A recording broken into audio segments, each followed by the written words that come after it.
看看有没有比基尼啊？有没有比基尼？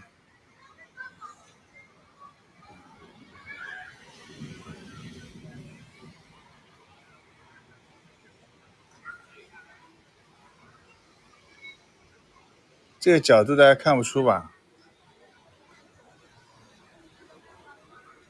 这比基尼，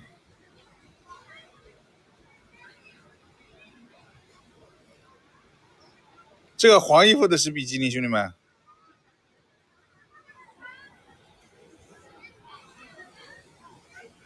看不清楚。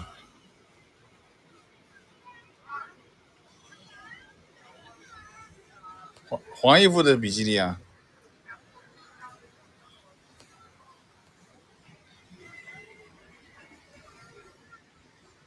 没搭来搭上去。外面太热了，我还是到里面去吧。咱们还是吹吹空调，聊聊股票吧。啊，哎呀，我早就应该来了，本来应该叫什么，找个东西架一架。本来应该7月1号就来，那就可以空仓或者这个很低的仓位，对吧？享受阳光沙滩，手机装个长焦，哎，算了，意思意思吧。我如果下去了再给你们去装个长焦，好吧？兄弟们，我运气还真不错，因为到这个地方来呢，它这个一周也就好像只有这一两个航班，那么时间没办法，就只能在上午开盘的时候飞。我落地了以后呢，就已经是中午了，然后呢，等到宾馆的时候呢，已经是下午，已经跌得了稀里哗啦了。我他妈打开账户一看，又是亏了嘎嘎哩。然后呢，好在我开了期权，可以对冲一下，期权是赚了很多。然后呢，我就把期权给平掉了，期权那个时候还涨熔断了，熔断开出来后来没多久把它平掉了，平掉了以后，这个股票就不得了，就开始涨啊，就开始猛涨啊。当然了，我也看了一下，涨得最好的还是这个电力啊，那个时候把那个电力给你看到这个有点卡，它很慢，那个电力啊，金开新能啊，华电辽能，那这要说薛宇了。本来我教练给我们搞了一个立新能源，蛮好的，对吧？这一天涨停，今天又吃个涨停，蛮好的。俺就叫我们卖，人啊就不能胆太小，对吧？这个电力是稳稳的幸福啊，电力啊，很遗憾啊，没吃到这个电力，而且那个电力吃掉嘛，我们后来第二天这个乐山电力什么的都能打板的，礼拜五啊就打板，这些电力都是稳的幸福啊，好几个电力了，对吧？深南电 A， 这个买2个电力今天稳的。当然了，咱们也就是过往不恋了，也就这样了。然后呢，就是算力啊，就是我们说的那个Kimi K3，对吧？还有这种东西相关的，今天是涨得非常好。你看，那美丽云今天也是涨停的，美丽云，而且今天还是一字板咯，美丽云今天一字板，很哇塞啊！浙大网新啊也是涨停的，那个叫什么来着呢？那天直播说的那个叫什么来着？一下子名字也忘了，找一找啊。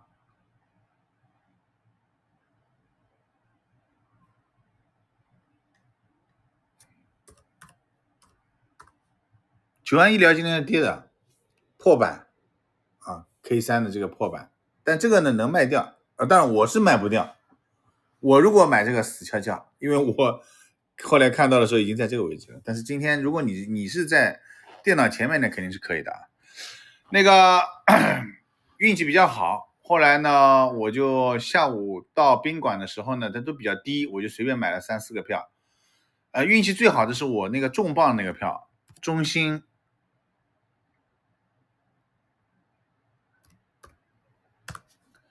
这个呢，我上午就买了，我上午在这个它跌下来的这个位置买的，本来想今天要亏了嘎嘎利啦，哎，下午收上来了，没亏。然后我在宾馆这个地方负的还买了一点，仓位我目前仓位40%，其中有一半不到一点，1/3吧，都是这个东西啊，都是这个东西。所以呢，这个呢我没有亏钱。然后呢，买了一些今天开始跌的比较多的啊，这个微博上有发了，我也不弄了，不说了。加了一点仓啊，本来20%，我今天加倍了，加倍了。明天如果再跌，我再加一点，好吧？这个说的大一点，为国护盘是吧？说的自私一点，它跌到3700多点了，这个位置也不是特别的担心。反弹是这样的，很多同学说，哎呀，今天本来是希望有个大反弹，结果没反弹。反弹是这样的，就像我昨天文章里说的，它往往会在大家期待反弹的时候呢，最后给你再杀一下的，因为没有出清，很多融资盘没有爆仓，对吧？还有很多基金要赎回，还有一些游资和机构的一些出的问题，你只有等他们出完了，对吧？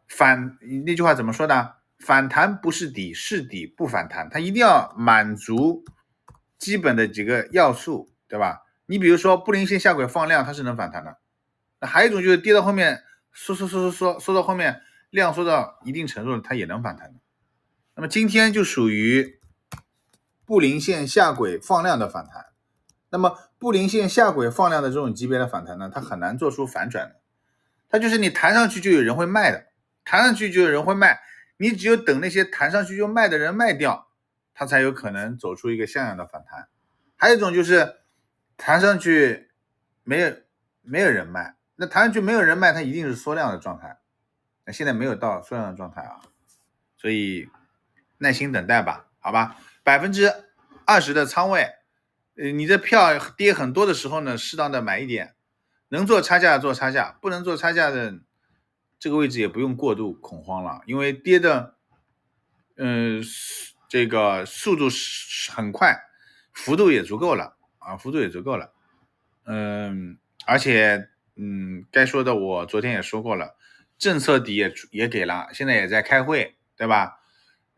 我们这里是这样的，就是你给了政策底之后呢，它的确不会马上反弹的，它需要几个交易日来消化掉这个政策的。但是你们一定要相信这个我们国家的执行力。如果已经给政策了，就是告诉你这个位置你不能再跌了，你他妈还要跌，那就要抓人了。就算不抓人，也要跟你说你不允许裸卖空，或者不允许你卖了。那不允许你卖，那你只能买，那自然会起来的，对吧？这个我们还是要相信的。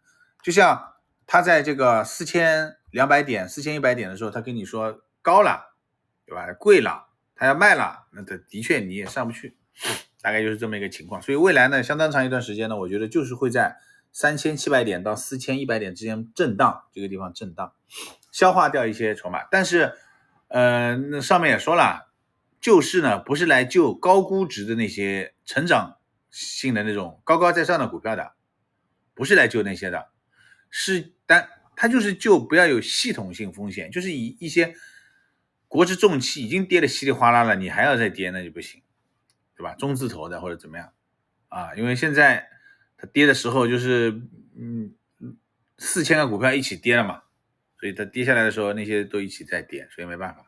当然了，我也没有详细的看盘，因为实在是太卡了，兄弟们。就是你看我打开一个东西，你看啊，看到没有？好，那我们再来一个，下一个，那至少5到10秒钟，至少5到10秒钟，这还已经是缓冲的情况下，所以没办法，不是网速的问题，网速是很快的，而且我还有那个叫什么东西来着？我还有这个， WiFi， 我自己这个租的这个移动 WiFi 和网速没有关系啊，是因为你在他们这里用他们的网络，你登录东方财富，它就很卡。对，服务器在国内它这个就很卡，网速是很快的。那有一招可以解决，就是用手机，就是我用手机啊，所以我今天的买卖我都是用手机来买卖的。但看盘用手机我实在是看不会，你知道吧？这个不太会，水平不够，不会用手机看。所以我看到的这个，所以我今天买的那些差价什么的肯定是吃亏的，因为我看到的是那个你们10秒钟，你们看到的10秒钟之前的画面，我要比你们延迟10秒钟，你们要过10秒钟了，我才看到你们的画面，就这样子。我那个长光还有那个那几个票我看一下啊，名字有点忘了。就这样子，我长光我还买在16、17个点，收盘11个点，赚了6个点。还有什么？亨通，我是负5、负6买的，收盘是多少来着？负3吧，也还可以，啊。今天长电呢，最后是跌停了吧？没跌停，跌9个点是吧？长电，他读了一半不读出来了，后面他最后几分钟是什么情况？还是接近跌停嘛？长电没办法，长电要补跌一下，长电之前没怎么跌，要补跌一下，所以我就选了那个通富，没选长电，不过也是差不多，也没有什么花头，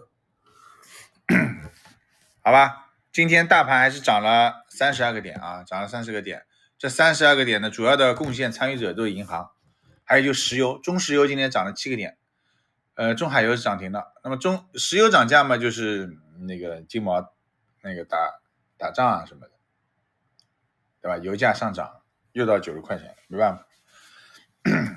昨天的足球看了没有？看了打3，所以我今天其实很困啊，我到现在都没睡觉。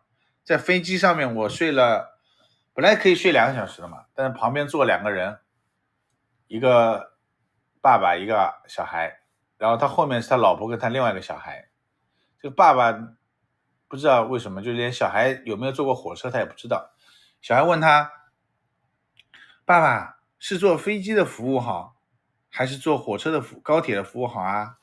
他这个爸爸就回答他说，就说那你坐过高铁没有啊？他是这样回答的。他说你有坐过高铁没有啊？那爸爸总应该是知道自己小孩有没有坐过高铁或坐过大概几次了嘛。他说你有没有坐过高铁啊？他说我坐过。那你在高铁上享受什么服务啊？就这样聊，就很陌生，但又不是像是后爸。然后呢，肩膀翘的老高，就是他那个脚啊，那个脚就踩在那个前面，那你鞋子脱掉嘛踩的吧，他就直接穿着鞋子踩那个白花花墙上面，旁边的人都看不懂了。他踩完，他儿子踩，然后他儿子就还问他一个问题，说：“爸爸，你一个月赚多少钱啊？你上次跟我说一周可以赚几百万，是真的吗？”然后他爸说：“差不多吧，是这个数字。”他说：“那你卖的这个皮的衣服，他应该是海宁皮革城卖皮的吧？”他说：“那你卖这个皮的衣服，这个利润，这个100-200万，有外公多吗？”他说：“你外公是卖什么的？”他说：“外公也是卖皮的呀。”你外公不卖皮吧？卖皮，我上次去他工厂里面，他也是在做皮。爸爸，你为什么不从他那里进货啊？然后他爸也没讲话。然后那个小孩就问他妈：“妈妈，外公是卖皮的吗？”妈妈说：“不是卖皮，是卖布。然后他爸说，我记得好像不是卖皮，他什么布啊？上次我去还有看到他养蚕丝什么什么，我以为是口罩喷绒布的。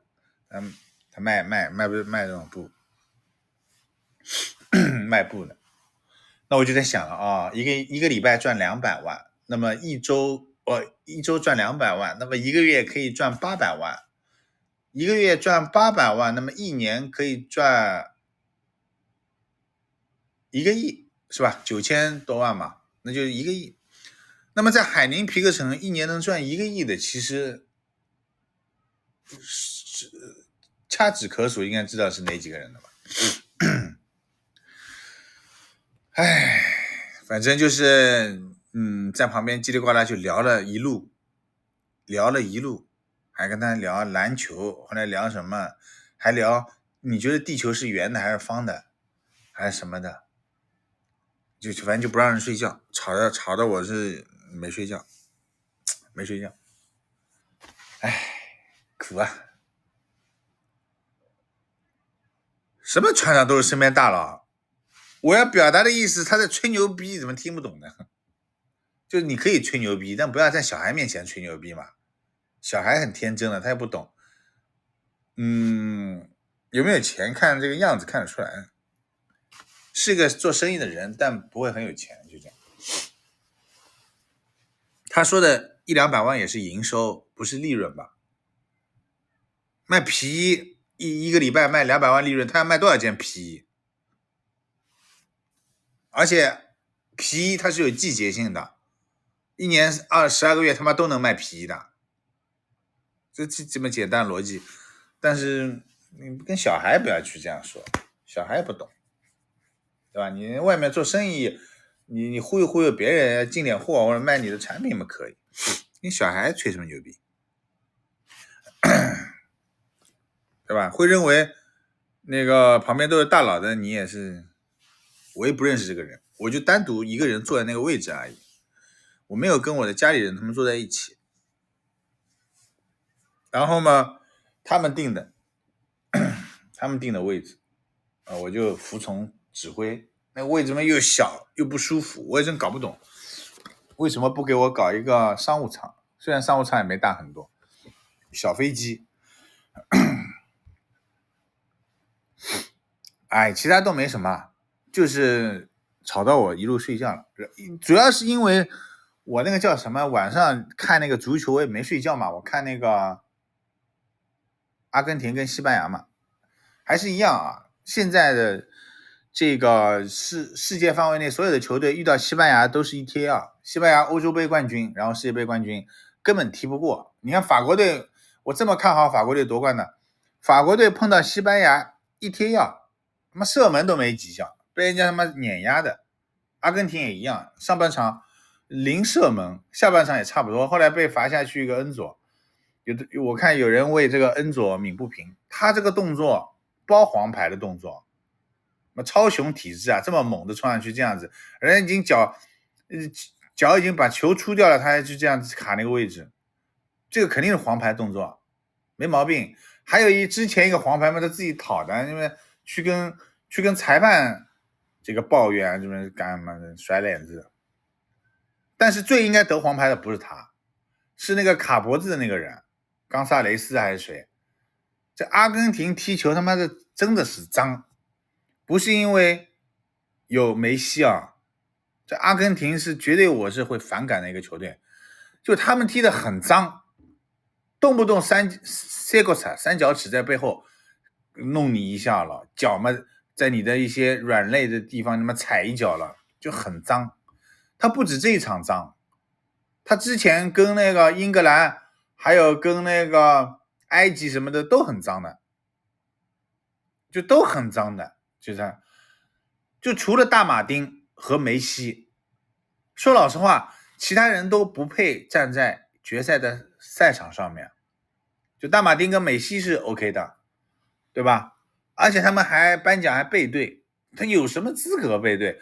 就反正当然了，南美人嘛，包括巴西、智利，就南美人都是蛮粗野的，而且因为他们从小都是流氓出身，就在南美踢足球踢出来的都是穷人，大部分踢足球踢出来都是流氓混混，甚至在死亡的边缘。以前内马尔踢球的时候，跟他一起踢球的人就被人家砍死了，是吧？就在这种很穷的这种，就像上海的杨浦区那种弄堂里面一样的，就是以前很穷的人去踢球，所以素质普遍不高的，也不读书的，是吧？就天天混啊啥，所以也正常。但是同样是拉丁语系的，这西班牙人就很文明，就看上去文明很多，对吧？所以还是要有一点经济实力、经济基础，有点钱才行。就你整个这个文明上来了，你这个对吧？同样是踢球，人家就踢得你没脾气，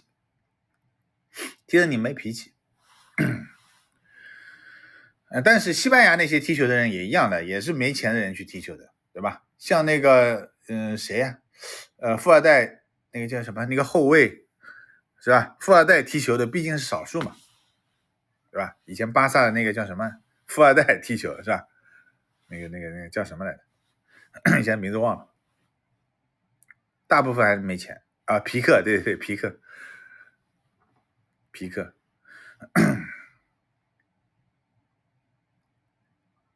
那个再怎么样也比3-4名好看，3-4名他妈是6-4，哎，像那个踢点球大战的比分一样的，这个上半场就不防守的直接被英格兰4-0了，就没办法看。所以总体上来说啊，这届世界杯乏善可陈吧。这个球队一多啊，单场的这个质量就下降了，没什么特别精彩的球，没有什么特别精彩的球，感觉不如从前。但是呢，不得不说，也是最有影响力的一届，因为观看人数创纪录了，门票收入创纪录了，对吧？等等。好了，大概就聊这么多。文章的留言什么的，我打开一下。以后世界杯啊，要么就中国队出去，我看一看，对吧？其他的也没什么可以看的了。梅西也没了 ，C 罗也结束了，诸神的黄昏，对吧？亚马尔嘛，就这么回事情。亚马尔是踢得很好，也挺华丽，但是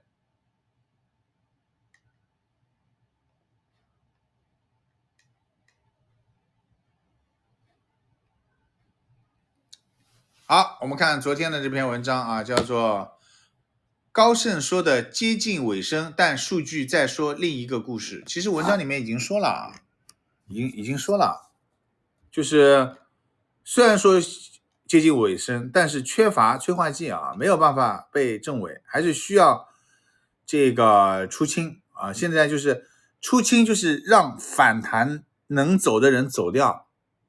那么反弹能走的人走掉，他肯定还要再去新低一下，没办法。但是一定是接近尾声，接近尾声之后，那最后的一跌，大家一定要扛住这最后一跌，好吧？能不能扛住啊？能扛住的扣个3，扛不住的扣个6，扛不住的你就把仓位一定要降到20来扛。你仓位重肯定是扛不了的，还有就是这个新易盛，对吧？新易盛我说了，这个是一个利好，包括天福也都不是利空。天福是看3季报，新易盛是直接的利好。那么今天新易盛开盘是涨了8个点嘛，那后来跌下去，其实就是我到宾馆的这个时间，我就有点卡，没东西。其实你看，哎，像这种就不涨不跌，买个1点是吧？买个50万、100万的放着，后面涨5个点是很舒服的，对吧？新易盛，所以不用太过担心啊，业绩是没什么问题的，来，我们看看同学们的留言。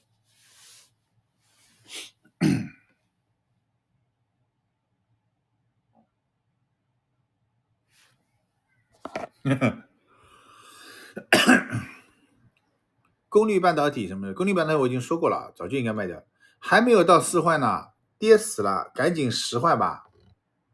关注了3年零股涨了，10换都救不了你。老大说的对，烽火通讯从8年无反弹，你淘机会比今天更好，减少亏损。是的，20%最重要。这一周虽然亏钱，但直播看每万会值得。6月2个账户分别盈利31、23，等于白忙。这2个月，只要不亏到本金，兄弟们机会多的是，好吗？利润差了就差了。世界杯魔咒不是随便说说，还好持仓的是科技咸丰 PCB。咸丰 PCB 是什么？咸丰不知道他说的是什么。咸丰控股他说的是吧？啊，今天吃了一个，他说还好持有的是咸丰控股，今天吃了一个1字板。所以兄弟们不要半场放香槟，好吧？不要半场放香槟。还好持仓的是咸丰 PCB，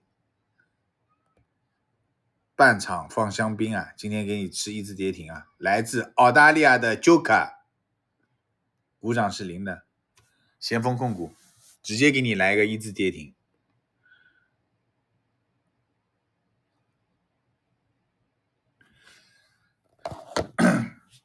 泥沙俱下的时候，千万不要嘚瑟，真的，就老老实实的。今天我不在啊，我看了一下小胡子他们的操作，小胡子好像是德明利开板的时候加倍了进去，他也是真不怕死啊，就德明利开板的时候加倍了进去。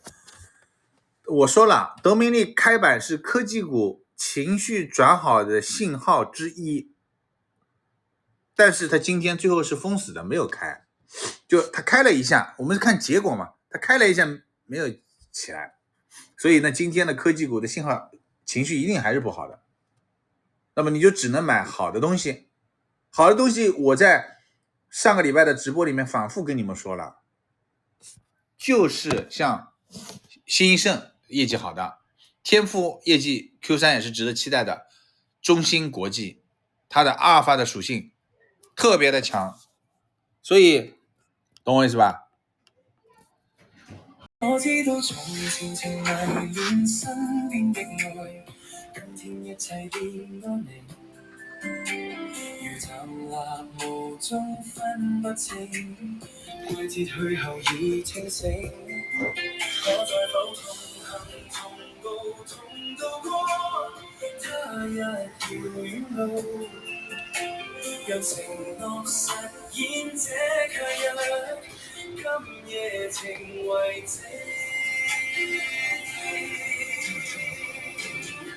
情慾華內熱愛再適應，你我再輕擁看今夕，心血如流水般沖刷掠過，一生相愛永珍惜。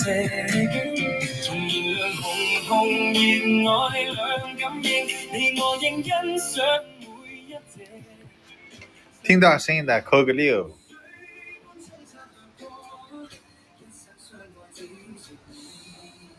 晚上没有比基尼，晚上人都没有，好吧？晚上也没有人的。网速很好嘛，好像你们一点不卡。就是微博还是可以啊，这个网速可以啊。文章我已经写完啊，然后稍后就会发布，随便找兄弟们来唠唠嗑。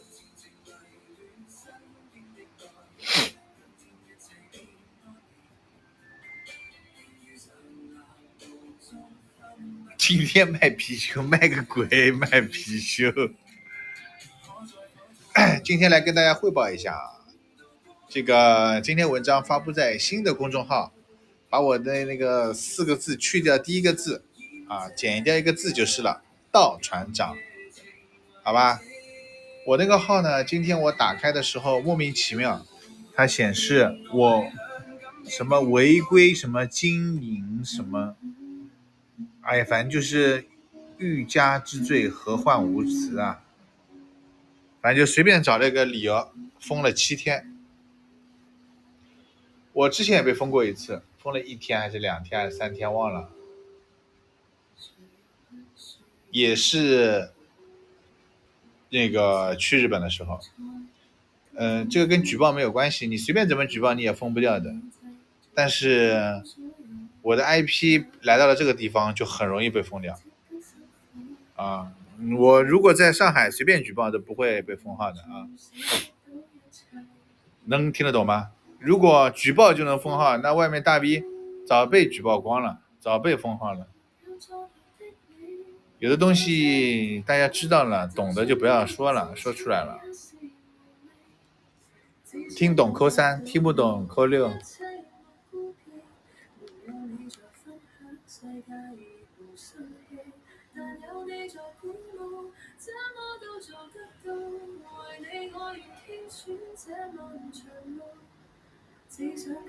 没关系啊，因为现在行情不好，我本来想休息2天，正好，可以晚上跟家里人一起吃吃饭。因为我写文章我就要赶回来嘛，我一个人要先赶回来什么的。后来想想，现在行情这么不好，对吧？这个万一被人家以为是行情不好不写了，变当逃兵了，这不是我的性格，不可以这样子。所以我这2天肯定是要写的。等到哪一天股票反弹了，又开始涨起来了，我可以休息休息，好吧？我就用那个道船长的号，我就先继续写着，继续陪伴着啊，兄弟们。我也前面复盘看了一下，问题不大啊，大概率明天是要反弹的。就是跌的时候跌过头，涨的时候涨过头，反弹的时候晚那么1-2天，都是非常合理的。我们要做的就是静下心来，顶性，好吧？反弹的时候千万不要空仓，不要仓位很低。涨的时候呢仓位高，反弹的时候仓位高，跌的时候仓位轻，把握好这个大的度就可以了。今天其实我看了一下啊，差价其实很好做的，波动很大。我因为是在那个飞机上嘛，我没办法做。我看了一下股票啊，稍等一下，我把股票搞2个出来给大家看啊。那种跌停的没办法，因为现在就是科技股的一些上游的物料，这些是没办法弄的，风险实在太大了，对吧？你看，就是 M9 的属于上游物料这种没办法买的。你看南亚、潼关、红河，这个基本上都是跌停的，对吧？大面积跌停，它不是一个股票2个股票跌停了，都是诺德、盛全、东财，这些都是跌停的，上游物料。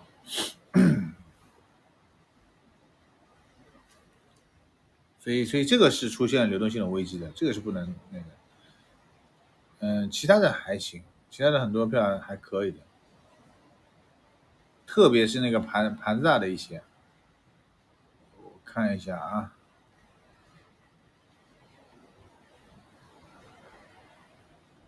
比如说我仓位比较重的那个中兴，对吧？它今天差价5个点是肯定能够给到的。然后那个兆仪，对吧？兆仪最高是5个点，最低是跌停，那当中有15个点，当中有15个点的差价，只要你舍得卖还是可以的。跌的船妈都温柔了，不是？我现在在外面，在阳台上，我哇啦哇啦，旁边阳台都是通的，旁边通的，现在的跌一点伤害都没有。20%的仓位，而且我买的，我不是说了嘛，我的仓位最重的是中兴。你只要记住，中兴国际只要涨，就没有感觉，除非它跌。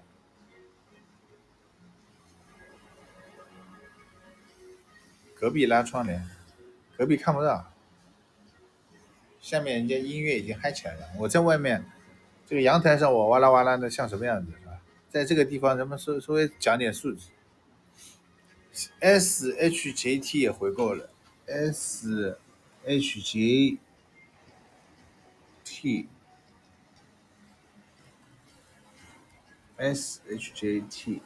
三环啊，三环也是商业物料啊，也是商业物料。现在这些票，我觉得都出现流动性危机了。当然了，它的确之前涨得太多了，的确涨得太多了，但是再多，你这样子跌下来也是有点过分的啊，有点过分的。那么，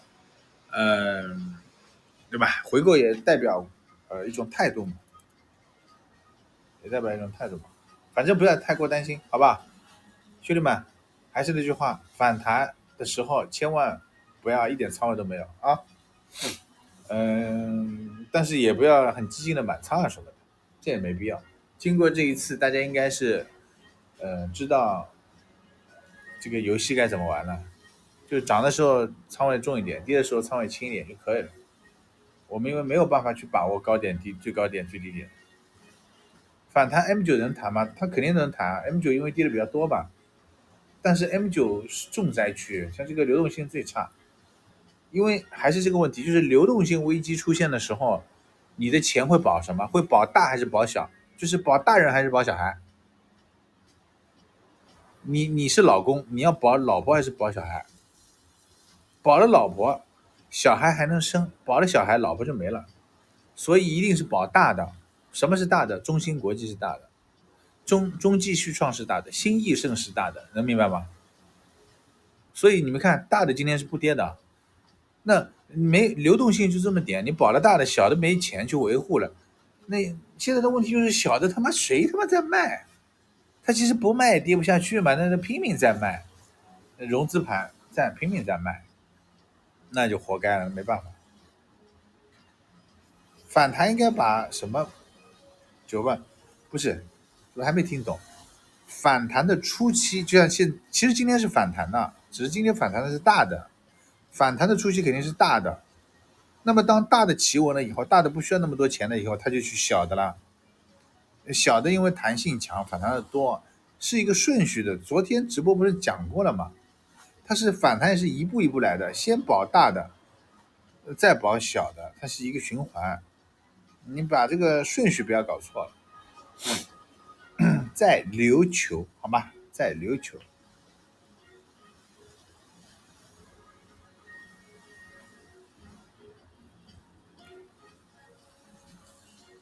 我跟你们说，我们就讲讲那个开心的事情，好吧？这个地方啊，什么叫只能死等的？让仓位控制一下，不要乱搞。如果你实在是也不舍得割的，也不弄的，你就把电脑关掉吧。你等半个月，等半个月肯定比现在好一点。现在就是非常恐慌的时候。这个地方来过的扣3，没来过的扣6。我们讲讲好玩的事情，好吧？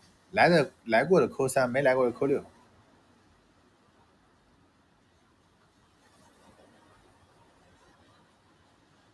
这个地方呢，其实蛮适合就是一家人来玩玩的。一个是小朋友喜欢玩玩水嘛，这个追啊。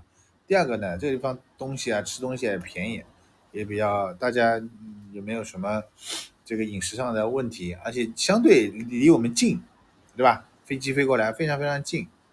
对，直飞的，你这不直飞怎么坐船啊划过来？还有一个呢，就是这个地方台坝子特别多，特别特别多，不是一点点。但是呢，台坝子没钱，他们呢都在市中心，就是海边的酒店，他们不住的。当然会有台坝住，但大部分都外国人、韩国人住。台坝子在市区，市区的那个宾馆很便宜很便宜。我住的那个酒店，那个叫什么来着？看一下啊。这也不贵的啊，也不贵的。冲绳就没有特别贵的。这个酒店 Ryuki Hotel Nasilo Beach， 反正就冲绳的一个海边的一个酒店吧。这里没有什么特别新的高档的，就干净，泳池多，沙滩多，玩玩就可以了。海洋馆边上，琉球饭店，对对对，是的，是在美国街嘛？我不知道，我也那个上次来也是住这个地方，就比较干净吧。吃小零食，好吧？增肥套餐，吃小零食，陪兄弟们唠唠嗑。文章我马上要发了，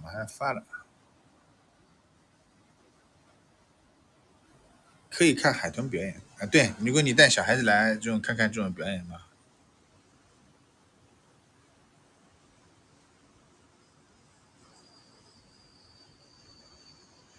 哎，其实晚上听这个，你们听得到那个海浪声吗？晚上就是在那个海边听海浪声，还是有点可怕的，还是听听音乐吧。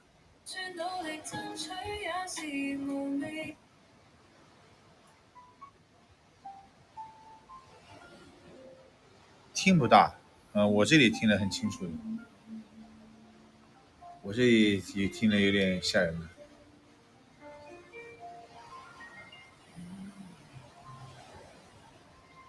凉快不？很凉快。我在外面嘛，我没在房间里，至少目前没有蚊子，有蚊子我就逃进去了啊！不要问私人问题，好吗？私人问题我不做回答的。听懂扣三，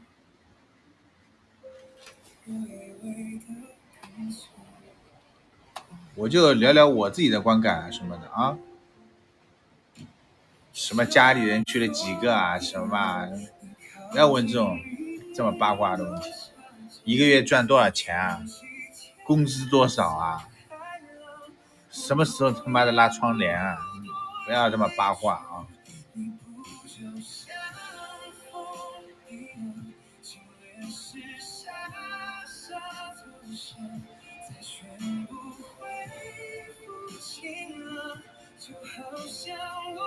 这家不热，不热，现在这个时间不热。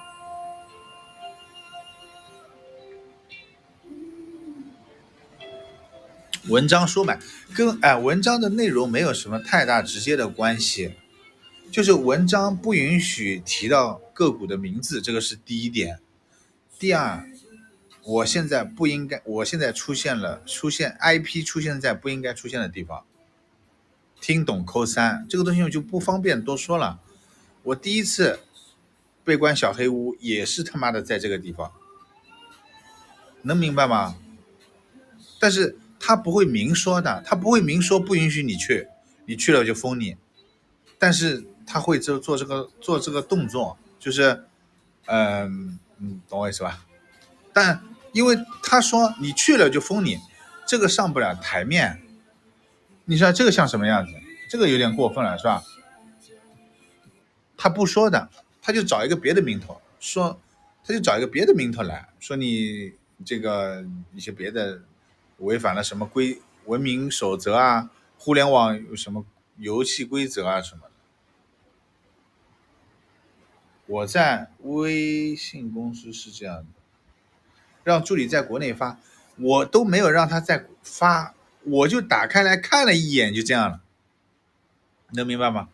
我本来想写完了以后让他在国内发的，以前不都是我写完让他在国内发的吗？我知道的这些说是，你是微信公司的，那你帮我解封呗？有没有谁认识微信公司小伙伴？这种认识人也是能搞定的。对 IP 的问题，哎，反正这个东西大家懂就懂了，就是也没什么好多说的，也没什么好抱怨的。我也不可能为了这个，嗯嗯，就这样，明哲保身，永远他妈不陪小孩子出来玩了吧？是不是这个道理？我就问你们，你们作为家长，陪小孩出去玩，因为这个那个原因就不去了，你做得出吗？是不是？我以后也简单，以后就是我那个国内就用那个号写，国外我就用我现在这个道船长，封了也就封了，无所谓。能听懂吗？听懂打三。而且，我们现在这个大家这种关系，我其实也无所谓了。我就算换个新的号重新写，也 OK 的，没关系的。我换个平台写也可以啊，我微博写也可以嘛。就是不熟悉，因为微博打字那个东西不是很熟悉，那个有个模板的，我有个模板写起来方便。还是那句话，你只要有本事，你去哪里都是一样的，对吧？我只要肚子里有墨水，能够在大跌的时候让大家20仓位耐心等待反弹的时机，有这个本事，就哪里是金子总能发光的啊！苹果跌 SK 涨啊，那没问题了，那明天反弹有戏了啊！微博没法鼓掌，瞎说，微博可以鼓掌的，微博也有鼓掌的。估计是不允许唱空，对的呀。那还是那好，兄弟们，我也没有唱空，我只是说这个行情大家要底仓面对。我想请问，如果我让各位他妈满仓扛，这个是对的吗？我已经他妈半仓扛了，亏了几千个了，难道还不够吗？已经很那个了，我已经很扛了，是吧？我真的已经算扛了，但我不可能让你们扛，是不是这个道理？让你们扛，我没让你们扛，很多人还他妈死扛了，让你们扛了完了。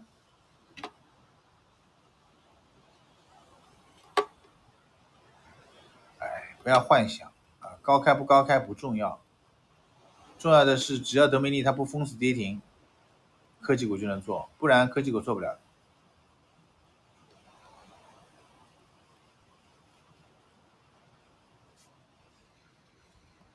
哎呦，我去看看我基金今天亏多少，基金今天他妈亏的还要多，股票没亏什么，基金今天应该是亏的。你看，我现在写文章，他就直接给我谈这个。你发表内容涉及国外时事、公共政治什么什么，哎，反正就是大家懂吗？我们这里是有言论自由是有边界的，但我也认同这个，我也是支持的。我这个地方已经来过了啊，谢谢那个叫什么太叔啊，我不是第一次。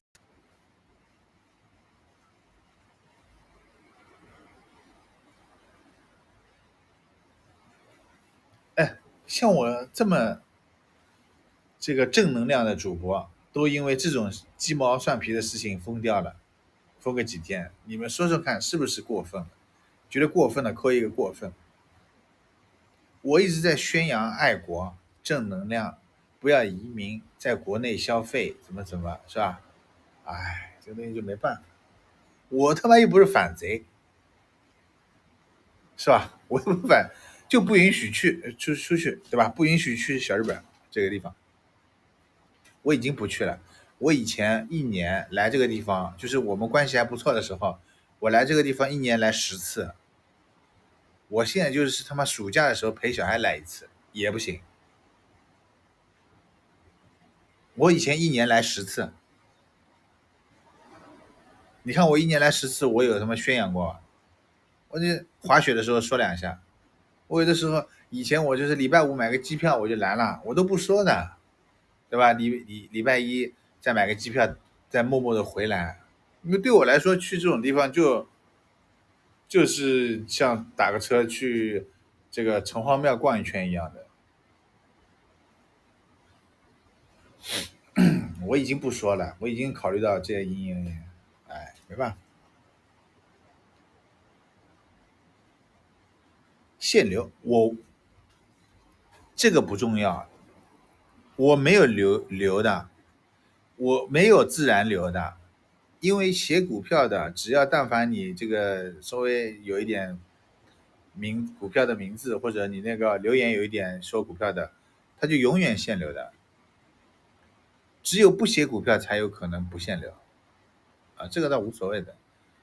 看我文章的都是老朋友，会有新的，每天有很多新的，都是口碑，知道吧？人传人那种，不是像那种抖音一样或者什么一样给你自然流很多，没有的。那边消费怎么样？贵吗？便宜，比上海便宜的很，便宜的很。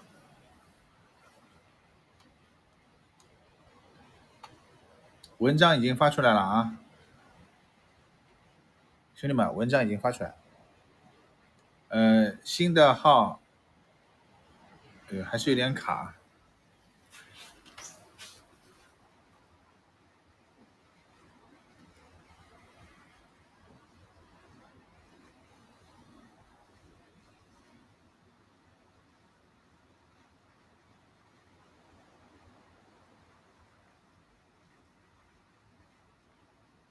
就是把我的公众号，就是我的那个名字去掉第一个字，去掉第一个字。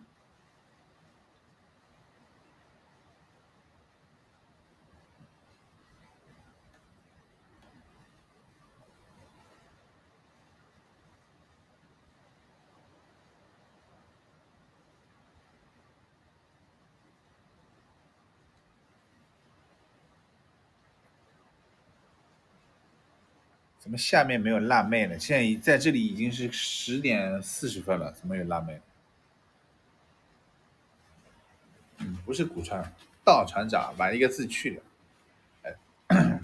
以后就是我到外面去的时候，我9月份还要去西班牙一次，我就是到国外，我就是用这个号来写，听懂的打3。